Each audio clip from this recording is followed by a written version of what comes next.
you a little bit.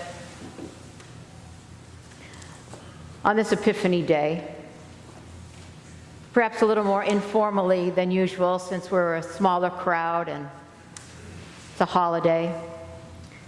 You know, Epiphany is one of actually the biggest feast days of the Christian tradition, and in some traditions, particularly in Eastern Europe and other places, Epiphany is far bigger than Christmas. Each Epiphany, we read the story, as we have this morning, of the wise ones from the east, the Magi, the three kings. And I never tire of this story because it is rich with spiritual insights.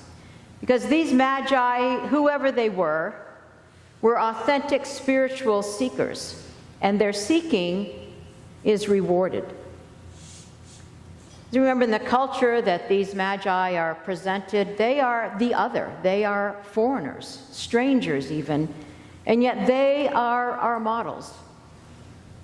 Getting outside their comfort zone, wandering down an unbeaten path, they pursue their longings. They had, it seems, all kinds of material wealth, but they were seeking a spiritual wealth. They sought their deepest longings. Their story, at some level, is our story. I mean, think of it. It's New Year's Day, and where are you? You're here for a reason. You seek something. I seek something. Most of us in this room pretty much have materially what we need. But we are here because we know that there are greater things in life that matter, and we seek them. So these Magi were seekers, and they were gift givers, gold, frankincense, and myrrh. But today I want to talk about that they were also the receivers of gifts. So first of all, perhaps unexpectedly, they received the gift of reverence. You heard it 3 times in the text. They knelt down and paid homage. The presence of light, or however that happened in the story, helped them believe, and their reaction was one of wonder, one of awe, and a word that we don't use that often anymore, reverence. We know a lot about being irreverent. I can be irreverent with the best of them. But I don't know how much anymore we know about reverence. It's kind of old-fashioned, as it were, isn't it? I've been watching a Netflix original called The Crown. And it's about, really, Queen Elizabeth, from her early childhood to receiving the crown. How she was groomed for it and what it was like for her, really as an early 20-something, to take this incredible responsibility. So she went from, yes, being part of the royal family to then even her sister and her mother having to call her Your Royal Highness. I can tell you, my siblings would not have appreciated that. And even her husband had to walk behind her. I don't imagine my spouse would appreciate that either. But there was a certain kind of reverence. Why? Because the crown, it wasn't about an individual, it was about the crown, the monarchy, and what that meant for the nation. And while I don't want to go to a monarchy, there's something about the reverence that elevates not the person, but the concept and the institution that interests me. Reverence is an attitude, it's a posture towards life, it's a way of respect, and it recognizes and honors the sacred in life, the sacred in our bodies and other people, the sacredness of our earth. Reverence is also a kind of radical amazement, that breathtaking moment, that life-giving moment. Rabbi Abraham Heschel says reverence is a specific attitude towards something that is precious and valuable. It is a salute of the soul. I don't know, but with everything at our fingertips this day, a move of the thumb connects you across the world. We've lost our sense of awe. It's easy to say, wow, that's cool, but that's not reverence.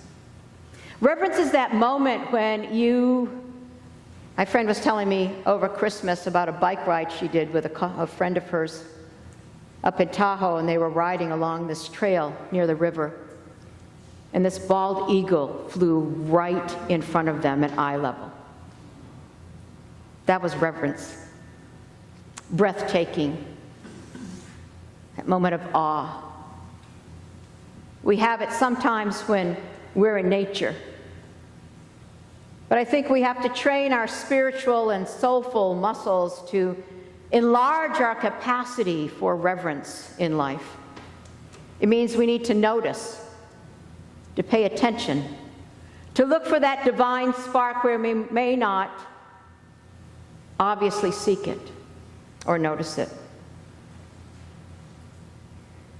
Reverence in our most intimate relationships. We're very familiar and informal in this society. That has its upsides, but it also has its downsides. The marriage vows used to say, "With my body I thee worship." Love that. The Buddhists bowing down. Reverence. In our society, we have a very flat society, the respect of the young and the old. Manners kind of aren't as important anymore. And a flat society can be a more equal society, for sure. But we also lose something. Sometimes we lose our cultural compasses that have to do with respect and dignity. Reverence lies behind civility and the graces that make society pleasurable. I think we might all agree that we've lost some of that. We've lost reverence of the feminine across the globe, reverence for our own bodies, and sometimes even reverence for the earth. And sometimes in a tradition or in a spiritual community where all are welcome and where everybody's on their own journey, sometimes we lose reverence for our faith. That sense of awe and wonder, even at the communion table. Something happens. It might mean something different to each of you in this room, but something happens if we are open to it. The wise ones were seeking, and they found, and they received the gift of reverence. They also received the gift of joy. Did you notice that? They saw the star, and they were overwhelmed with joy. And joy is woven through all the Christmas stories. Think of it. The angels, I bring you glad tidings of great joy.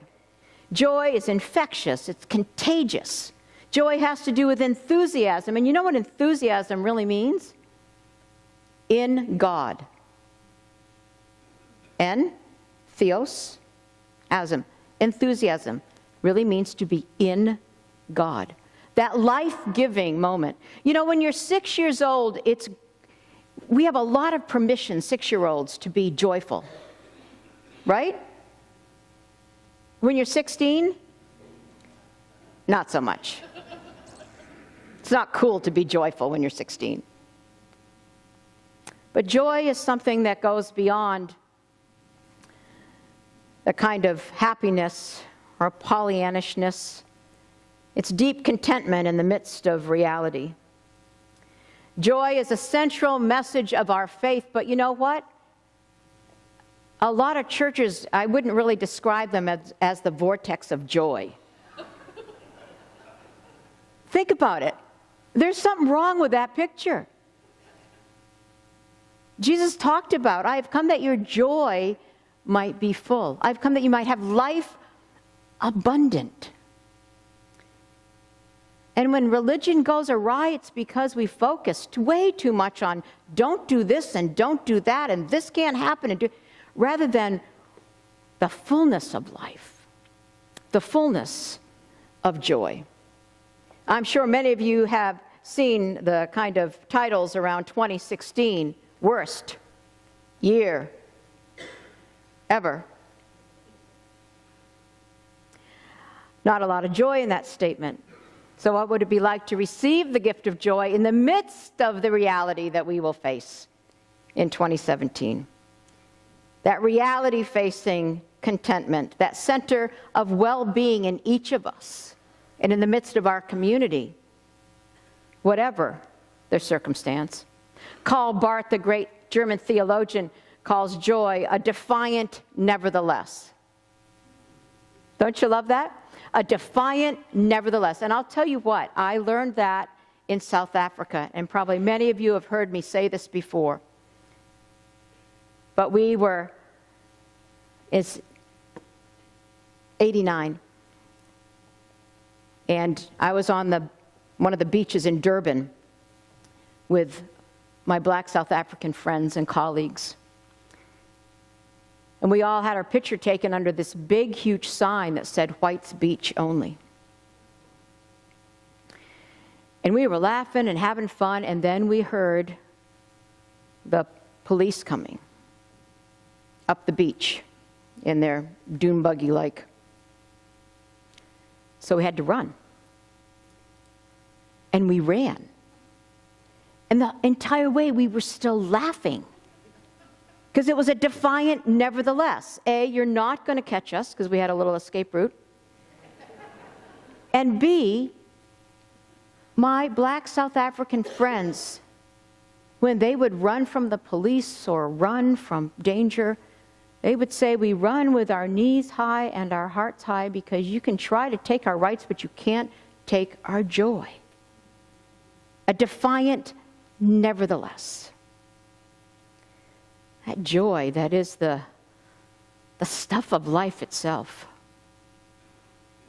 I saw it this past week when I was in Tahoe, and there was just enough snow for my dog to roll around in. And no matter what is going on in my life, I cannot help but be in touch with my joy when I see my big, huge black dog rolling around in the snow, running in circles, throwing snow up on her back. Pure joy. I want more of that. Not rolling around in the snow, but I want more of that joy in 2017. The great French poet and writer André Gide says it like this: know that joy is rarer, more difficult, and more beautiful than sadness. Once you make this all-important discovery, you must embrace joy as a moral obligation.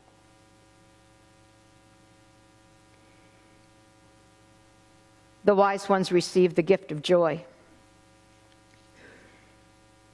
And lastly, I want to imagine that they received the gift of hope. They didn't give up. They didn't turn around, because if you don't remember anything else today, I want you to remember this: that the Christ child, the light, was born into a world where his people were under occupation, ruled by a horrible, vindictive king who was threatened by the birth of a child. A king who would go to any lengths to protect his position, his power, his glory. In this kind of adult version of the Christmas story in Matthew's account, at the heart of it is this: that it is precisely into this world, that dark world at that time, that this light came. To this people, so gripped by fear. It is into this reality that God chose to be born. Emmanuel, God with us, the living, breathing, vulnerable promise of light and presence. Into this world, the wise ones, the shepherds, the weary parents were invited to hope. So may we know that hope was not just for that day, but for this day. Not in some wishful thinking. Hope doesn't ever need to be polite. And we're very nice Christians here. Right? The UCC, we're just in general nice people. Right? We stand up when we're supposed to. We sit down, you know. Right? Hope means giving up on politeness sometimes. It means hollering sometimes. It means resisting sometimes. In fact, joy and hope thrive in resistance. Hope knows how to sing when there seems little cause. Not just this day, but every day. In this coming year, may we receive the gift of hope. The wise ones had to go home by another way. You know why? The old routes weren't safe anymore. We're going to learn some new routes in 2017. Some new ways of moving. They left behind their gold, frankincense, and myrrh, their gifts. When they traveled by a different way, they took with them reverence, joy, hope. And in our traveling together in this new year, may we do the same. Amen.